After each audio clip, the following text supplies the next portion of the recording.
Every time we have a Hispanic heritage event, it's called Viva Miami.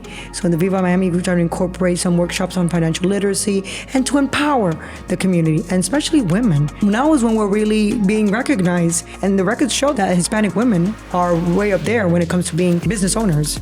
So that's something that's improving slowly, but at the same time, if you don't have that support, if you don't have that system, you're not going to be able to make it. And we want that because we don't want to have such differences in classes. The United States of America is known as the middle class, right? Middle class are able to succeed, to buy a property, to provide an education for your children, for your grandchildren. And it's gone to the point now when you retire, it's difficult even to keep your home because your property taxes are too high. How is that possible? You can't even pay your taxes. Hello, Money Movers. Welcome to another episode of Her Money Moves. Today, we're welcoming Liliam Lopez. She is the founder of the South Florida Hispanic Chamber of Commerce and their amazing foundation. She has connected a lot of entrepreneurs and has empowered them through her work at the Chamber of Commerce and her show, A Business Minute with Lili Lopez. Welcome to the show, this Cuban powerhouse, Lili Lopez. Thank you so much for the opportunity to be here. I mean, it's just amazing to spend some time here with you today. Beautiful Miami. So you came over here when you were 3 years old with your parents. Studied here. I graduated from St. Thomas University. Actually, they gave me my doctor honoris causa this past year. I was very honored. And I studied political science, and I'm a journalist too. So started working at a very young age at a nonprofit. So that's how my career started, at the Spanish American League Against Discrimination. There I learned a lot with the late Osvaldo Soto, who was founder of, actually the first president of Cuban American Bar for the lawyers, for the Hispanic lawyers here in Miami. And also Dr. Eduardo Padron, who was the founding chairman of the Spanish American League Against Discrimination, who was then the president of all Miami-Dade colleges. So I was there, taken by the hand by these great figures. So I learned through them, and I think I must have been a little bit strong when I remember the late Osvaldo Soto, whom I love so much, would say, "Mijita, por favor, hazme caso, haz lo que yo te digo," because meaning that I would question things.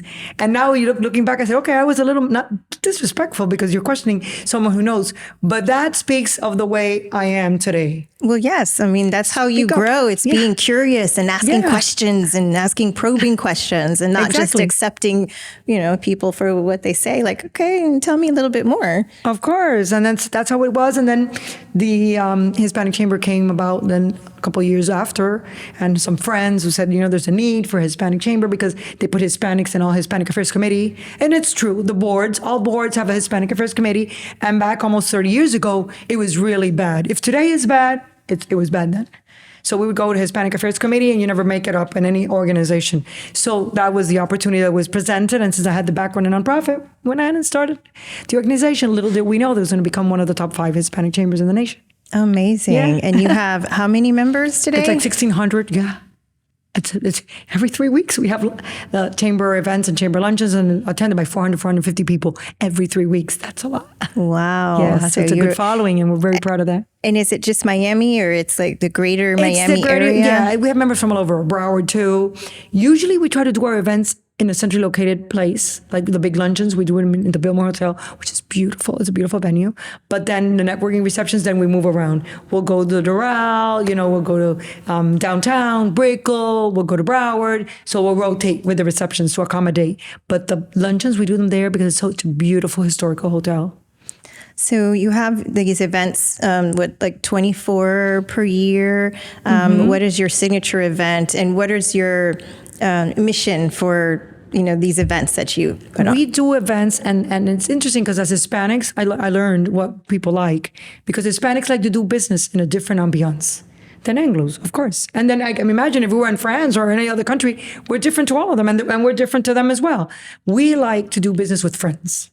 We just don't go ahead and just do business with someone you don't know. So what we do is try to incorporate a program, something that's something important. Like when we had the health symposium, we'll do a conference. Now we had the Red Heart Disease Awareness Lunch. So every year we talk about cardiovascular diseases, how cardiovascular diseases and the heart kills more women and men than any other, and people don't know it, don't pay attention. So we incorporate into the events a component that will be fun because we're Hispanics. So we have a nice conference, doctors talking, and then you see people on the table saying to me, Lili, I feel the heart pounding because I hear all of this. And they said, well, we have to learn. And then we had a fashion show. So it's nice. So we had a fashion show, Valentino, Fendi, and so it creates what we want. We want to learn, but at the same time have some fun. We have to give a mojito, we give some wine with the food, and you make that signature event important because you're learning. And then all of the events we do, like the sustainability is the same thing. We have a conference, how important it is to take care of our Mother Earth. And we have the panel, the discussion, and then we have a little bit of fun. That's the way it has to be for Hispanics. And it's worked. People like that. We just don't like to go a place, shake hands, sit here at 11 in the morning and leave at 1:30 and we're gone. We need to be a little bit, to network properly, we need to have a little, like a mojito. Build those relationships. And we do always like a networking 45 minutes to an hour before the event with display tables so that people can meet our new members and that's the only way to do business with one another. To create the ambiance, the Hispanic thing. So that's, I think, what we're known for. So I shared with you that, I worked corporate for 22 years and I've transitioned 2 years ago to become an entrepreneur. And can you share with our audience, how can you best leverage joining the chamber? I would say, and I tell people straight out, if you're not going to, I remember one time this gentleman said, I'm not going to renew the membership because I didn't get any business. And I am a person who knows who attends what. And I remember, no, you should not renew because I never saw you at one single event. Oh, he said, oh, okay, I'm going to renew and attend. Okay, that's what you're supposed to be doing. If you're not going to attend and you're not going to be committed, don't join the South Florida Hispanic Chamber, nor any chamber. Mind you, no chamber at all. You have to participate. And once you're there, you have to also be social. And try, even if you're not social, then come to our staff. Our team knows, they'll introduce you around. Because if not everybody's outgoing like you and me. Some people are more relaxed and more quiet, and we understand that. Not everybody has the same personality, but come to us. We're there to help you, to support you, to make the contacts. And that's why we do the mojitos during the reception. And then we have the display tables, and there's music, and people walk around. And that's how you start relaxing. And if you're shy, you'll relax. And if you're not shy, then you will super relax.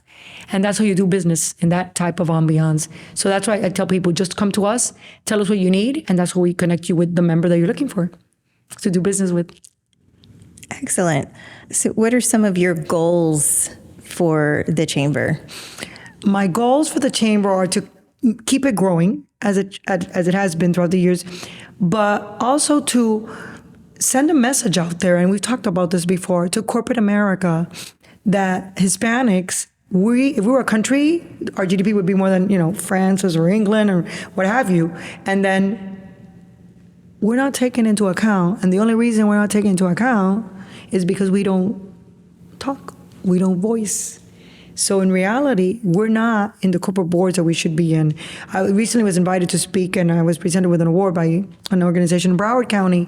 And I spoke and I said there, how is it possible that Pacific Islanders hold more corporate board positions than Hispanics? This is major. This is major. We should not be allowing this.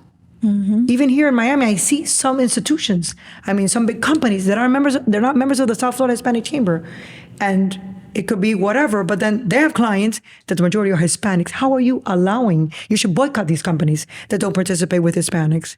Boycott them because it's wrong. When your clients are Hispanic and they pay, right? They pay the CEO, and you're not participating with a Hispanic organization that is doing so much good, for not only for businesses, but for our students, as part of our foundation. I have a problem with that. And at the national level, we should all have a problem with that. How is it possible that we're allowing ourselves? ¿Cómo dejamos esto, que esto pase? Pero una sola persona, yo hablo aquí, tú hablas por el otro lado, pero necesitamos más personas que alcen la voz, que digan, esto no lo aceptamos. Y no puede ser. ¿Cómo es posible que te ignoren? Y yo a través de los años, I've been through that, through the years, that you write to someone important and they ignore you because you're a Hispanic woman. What the heck is going on? Oh, it's horrible. It's horrible, and it should not be, and it's our fault. It's our fault. And so what can we do to change that? We have to speak up. And what happens is, as I was telling you previously to start the show, that I see that there's a lot of Hispanics. I don't know, it happens more, I guess, in Miami. and it's part of my people too, Cuban Americans, once they reach a top position, they think they're more Anglos than anybody. And they start just participating in Anglo organizations. And mind you, nothing against Anglo. I'm very appreciative of the United States of America. I feel very proud to be a citizen. I'm very, very grateful that my parents were allowed to come here, right? Legally, right? Not through an open border. We came legally. And so I'm very appreciative, but, at the same time, that's what I tell the majority of the people that I see. Why are we allowing this? Why are we allowing this to happen? It should not be. It should not be. Mm-hmm. We got to speak up. Speak up. If you don't speak up, there's no way. There's no way. No way. We're going to continue to grow as we should grow. Yep. We need to own our power. Own our power. We're not supposed to be begging. We're consumers. So again, we're consumers. We have the money. And then some Hispanics here, once they're in that corporate level, they think, oh, I'm so important, this and that. And then they forget that when they have to, right, get rid of your position for layoffs or cuts or whatever it is, then who helps you? Your Hispanic friend. That's the person you're going to go to. Are you going to go to someone who's not Hispanic to help you? No. So when you're in that top position, hispano ayuda a tu hermano hispano. I'm seeing a little bit of a trend more. I'm seeing that corporate America is appointing more people for Hispanic positions at the national level. I'm seeing a little bit more of that, but not the way it should be. Not the way it should be. And we're not really begging. We contribute, we pay taxes, and we're homeowners, and we're pay property taxes, a lot of property taxes.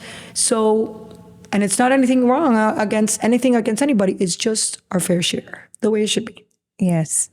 And so, and what are you, I'm sure you also have research and on the economics here in South Florida, and what is going to trending that you see in the future? So I know we're going to be the majority of the workforce if we aren't already, but we have the youngest population that is going to be moving the economy along. And that's why we have to have, again, corporate America support people, Hispanics, because these are the parents and the grandparents of those students that will eventually be the majority in the workforce. And we're not supporting them, that's not going to trickle down to the students, to the children.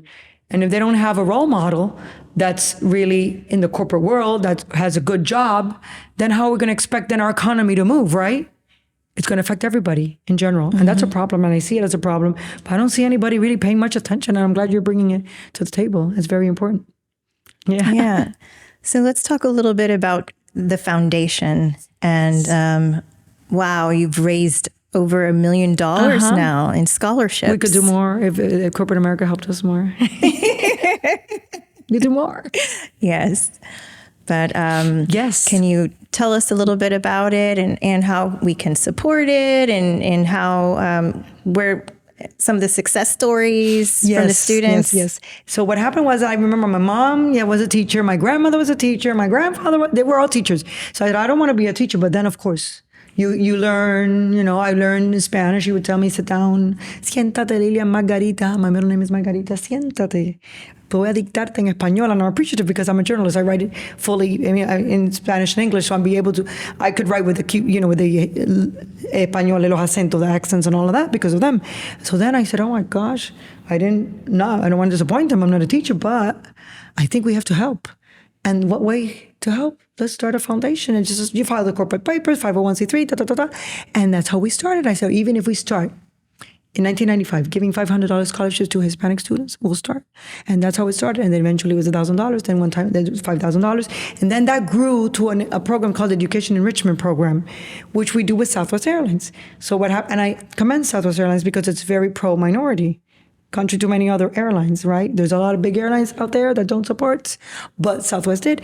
And we had an idea of doing an education enrichment program where we would take students on a paid trip, and then we would contact a company that would host us for a day. So basically, we'd go to Atlanta, we'll go to Coca-Cola there, Comcast in Philly, we'd go to New York to Macy's, we'll do Facebook in San Francisco, Boeing Wow, that's incredible. So we take the students, we've done all of that, and then they see, and I would always say, I want you to have a minority there that holds a top position so that these children see themselves, they're high school kids, reflected, because other than that, they won't see. And these are people, these are students that have to be in a paid lunch program. I required that paid lunch program because sometimes low income is not enough. I would Google the houses if they live in a very nice house. No, and you'd be surprised. Some of them applied. And then some of them, I said, no, it's a no. It's a no. It's a no. You're in a paid lunch program. So it was very gratifying to work with so many students and see how they evolve. We're working now on our 30th anniversary gala, so we want to put a video, and then to see that you have successful students that first were probably on a paid internship. We've had paid interns that have worked, maybe did an internship for 6 months, and then I hired them to stay for 4 or 5 years. So just to see them, that they're in corporate America, and there's so many successful stories that fill my heart with joy. To see that, I would say, oh my God, Dios mío, ¿qué me hago con este muchacho aquí? What am I going to do with this student here as a paid intern? And then you see them now, oh my God, the president of a company. Okay, that's good. It worked out. Well, you mentioned that you're very intentional in ensuring that there is a Latino leader that they're able to see, because representation is so important. And, a Latina who is the president and founded the South Florida Hispanic Chamber of Commerce, I mean, it's so important, and it really does change people's lives it is. And trajectories in a positive way, because then they believe, I can do it too. Exactly. That's a way to do it. When people see that, they say, well, okay, I can do it too. And that's what I want. I want these students to mirror themselves, to see themselves, that there's an opportunity. That's why I say, bring me someone who's Hispanic or African American or a minority, at least so that they know that they're in a top position and they were able to do it. So we would have a whole day with activities with the corporate world, and then a full day of just sightseeing and seeing the city and taking them to nice restaurants that would host us and all of that. They see a different world. Oh, that's phenomenal. It's beautiful. Yes. Yeah. So that's what we're doing at the gala. We raise funds also for that now. Part of the proceeds to help our kids. Amazing. And the paid internship, we've had interns, like I said, and the scholarships and the enrichment program. So there's like 3 programs. And it's very rewarding. It's very rewarding to see the students, to see some of them. I mean, they're in Marriott. One is the president of a huge company, and they're just in corporate America. And then to think that they started and they were just like scared. So there were 2 categories, I believe, as part of the scholarships: hospitality and also business. So why did you choose those 2 sectors? Hospitality, because the state of Florida, that's our main industry in South Florida, hospitality, because of the beaches, right? That's like number 1 industry. And Miami International Airport, it's the busiest airport and gateway to the Americas. So I know you have your own show called A Business Minute with Liliam Lopez. Yes. Yeah. So tell us about the show and the content. Yes, I did a show, Panorama, con Liliam Lopez in Spanish. It was cable tap with WLRN for 10 years. And then I stopped because it was time consuming. The organization was growing. And then throughout the years, and then the pandemic hit, and I said, okay, I need to communicate with members. And we said, let's start doing a business minute with Liliam Lopez, which is really a 5 to 10 minute show, not more than 10, because air it. We send it to our members, our database of 8,000 members. Not members, members and friends and companies that want to be included. Then we LinkedIn, which had 20-something plus thousand followers, and it's a sponsored show, and people have liked it. Yeah, so we started during the pandemic, and then I kept going. What are the episodes about? About different things. I just recently interviewed a young man who has a podcast. He's only 18 years old, from FIU. And I recently went to DC and I was interviewing Congressman Mario Diaz-Balart and people from different companies too, not only elected officials, but companies. Yeah, that just want to talk about their product or their service and what they're offering to the Hispanic community. So we do that, yeah. Healthcare companies, hospitals. I've had cardiologists, I've had oncologists talk about different things so that people, know what's going on in the world of health, which is so important. I'm not a health freak, but it's important that we take care of ourselves. Yeah, if we don't have our health, we don't have anything. Obesity. We have a health and wellness committee, and that's one of my priorities too. Not a health freak, but you have to really be conscious, because Hispanics are high risk always of diabetes, obesity, and then that leads to heart disease and all of that. So we really need to be careful. So I try to bring that educational component, because usually las abuelitas only they take care of los niños, los nietos, then the mother eventually just taking care, and then what's going on, right? What's happening? Yeah, we just put about ourselves. Yep, we put ourselves last all the time. Exactly. So it's important for us as Hispanic women to be careful and take care of and we're our the families. ones taking care of everything. Everybody. So we have to take care of Exactly, ourselves of so that we can ourselves. still have the energy and to be able to to do it all. And then we founded the Hispanic Women's Society Network 11 years ago, which is a women's committee. Because at that time I said, there's not a lot of women in chambers of commerce. Remember, you're talking about 15 years ago, there's not a lot of women. It was always more men. And we have so many women. It's surprising, yeah, which is good. You want to have a good mix. You want to have like the 50-50. And we do have that. Yeah. Beautiful. And Hispanic Women's Society Network, they handle several things with the health and wellness. And we try to do color-coded events and just create a nice ambiance, like a pink event, the red event, the green event for sustainability. And that just gets you in the spirit of really wanting to participate. And it's something nice. Mm-hmm. So what are some ways that we can advance our community and close the gap? The way I see it, and it's worrisome, is that the middle class, it's becoming harder and harder to be part of the middle class, especially in big cities such as Miami, where the property values and the inflation that we've had, it's really, really bad. The inflation is really bad. I mean, you go have some lunch, 2 people, it could be $70, $80, $90, and not everybody can afford that. Mm-hmm. You can't afford rent here in Miami. And I imagine the same thing with the big cities. So that creates a problem to those who are low income. So if you're low income, then eventually your children will be low income, and you don't want that to happen. So we try, like I said previously, trying to help the students, and we try also to do programs with banks, financial literacy.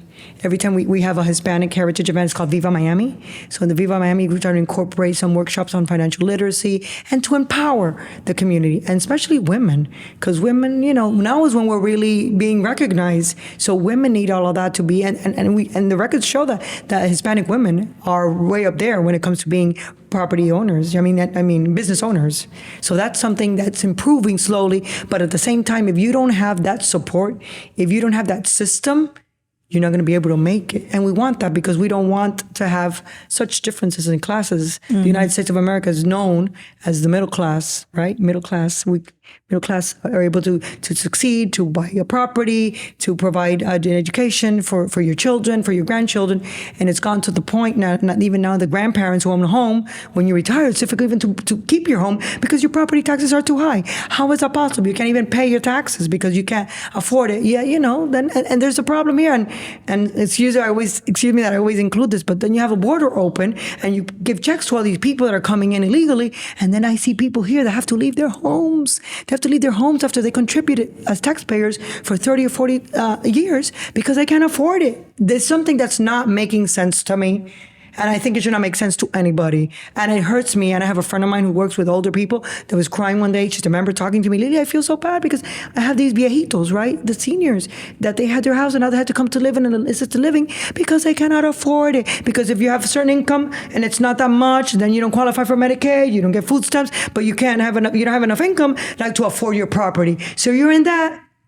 And, you're stuck there. Mm-hmm. How is that possible that this is happening in the United States? I think it's wrong. So that's why we need to empower our Hispanic community now more than ever, because this is happening and it's going to get worse because big cities are suffering a lot. And the majority of Hispanics end up in a big city because that's where there's more jobs. Mm-hmm. But at the same time, the cost of living is so much, it's so high that then their children are not going to be able to make it. So we have a situation where we have to take control and teach. And as leaders, we have to just bring these programs. But we need corporate America to help because, right? We see that. And I see that all the time. Like yesterday, for example, I was at a lunch. I'm not going to say which organization, an Anglo organization. Then I see the participation. I look at the sponsors. And then I remember, oh, wow, this big company is a member of ours. I see them here with us. They're cutting the budget. So I reach out to the friend that I know. He said, no, we're just dealing with Orlando. This is our prime market, not Miami. So we're not going to be able to renew the membership. I said, it's interesting because I was in an organization that is not Hispanic, not African-American. You guys were a sponsor. So is it that your company is abandoning the Hispanic community? No answer. And that's a Hispanic. Why? Because they're scared of losing their jobs. But it's not coming from up there. So, it's coming from up there. And these people that are in these positions should speak up a little and say, hey, by the way, mm-hmm. I heard. So how is that possible? I saw them as a sponsor in a non-Hispanic, non-African-American organization telling me that they have no budget. What is it different that we do? We deserve less, right? I have a problem with that. I do. I do. Maybe one day I'll say the names of all the companies and start boycotting. It's wrong. It's very wrong. It's very wrong because these are students and these are the children of people who are paying taxes that need to be able to make it in life. They need to be able to have a good education, to be able to make a good living, to be able to live in the city where they were born. Not they have to leave to a little town just because, hey, because it's so big and it's so expensive. No, they're supposed to be able to make it here too. Mm-hmm. But we need help. And without that help, right? It's not subsidizing, it's our fair share. It's not a subsidy. It's just that we need, corporate America needs to help our Hispanic students as the largest minority because they will be the future of the United States of America. If they're not prepared, our country's not going to be what it is today. So the children of the people out there who are not Hispanics, they're going to be suffering because then there's going to be the gap is going to be even bigger, larger. So let's do it now. There's time and help and provide the support to families and to women and men, entrepreneurs, to families in general. Yes. It is important. The way it is. The Chamber is very lucky to have you at the forefront and to be that voice.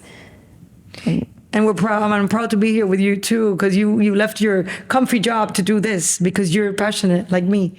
We're two passionate women that we see it. You saw it in corporate America. I see it in a nonprofit world, but we see it the same way. Yes. We see it the way, and we want to help.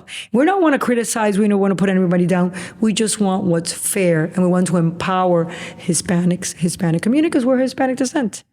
And we pay taxes, we're here, we work, we collaborate, we love this country, but we need that support because that's the future of our country. Mm-hmm. Mm-hmm. So I always love to ask our guests, what are you dreaming bigger about next? Whoa, everybody always asks me, what's next? And I always say, but I'm happy where I am. It's an interesting, right? Because everybody is not enough for them. Are you running for office? No. Are you just, no. I'm happy where I am, just doing what I do. I want to see the organization even grow bigger, to grow more, and to been able to, at least to help, right? To help not only our businesses, helping our families. We also provide toys to children, over 1,000 toys in Christmas. And that's something nice because these are families that their median income is like $25,000 a year. Imagine living in Miami, $25,000 a year. It just comes back to what we were talking about. So we have a group of, we have teams, people from different companies, and we give toys and we give food. Also, we also have a program that deals. I think I mentioned it when I sent you all my information that deals with nutrition for children, because we know that children that live in these certain neighborhoods and zip codes, we know that the families will eat more fast food, and fast food is really bad, and then they're going to eventually will lead to obesity, diabetes, eventually high blood pressure. We don't want that. And there's no fresh markets for fresh food anywhere in their neighborhoods. Can't afford it. So we bring a chef. And so anybody who's interested in hearing more about the program, want to sponsor us, we're there. We just need the funds to continue hiring the chef, buying the healthy food, and doing those drives that we do for a year. But we always need funds for that. We need corporate America. But it's important because the chef teaches, and then you see the little children with their chef hat, and they go and they know how to do good food, make a nice healthy food, good, macaroni and cheese, but you add a protein, and then you do a salad, and you put the fruit, you put the strawberries, and that just teaches them the color. Color is important in food. Mm-hmm. Yes. Wow, that's so. Amazing. Just keep growing. Basically, to your point, and to your question, keep growing, and just being able to give back more, and support the Hispanic community. Yeah, always that. Lili, thank you so much for being here. It's been an honor. Oh, my honor here to be here with you. You're making an incredible impact here in Miami and continue helping these kids. Thank you so much. Oh, it's my pleasure. And I love to be here with you. Look at this view, right? Isn't it beautiful? And thank you for what you do to empower Hispanics. We need people like you. It's saying this all over in your podcast and just communicating with everybody the importance. And you and I are aligned. We're on the same page. Yes. Thank you for having me. Thank you. My pleasure. Thanks.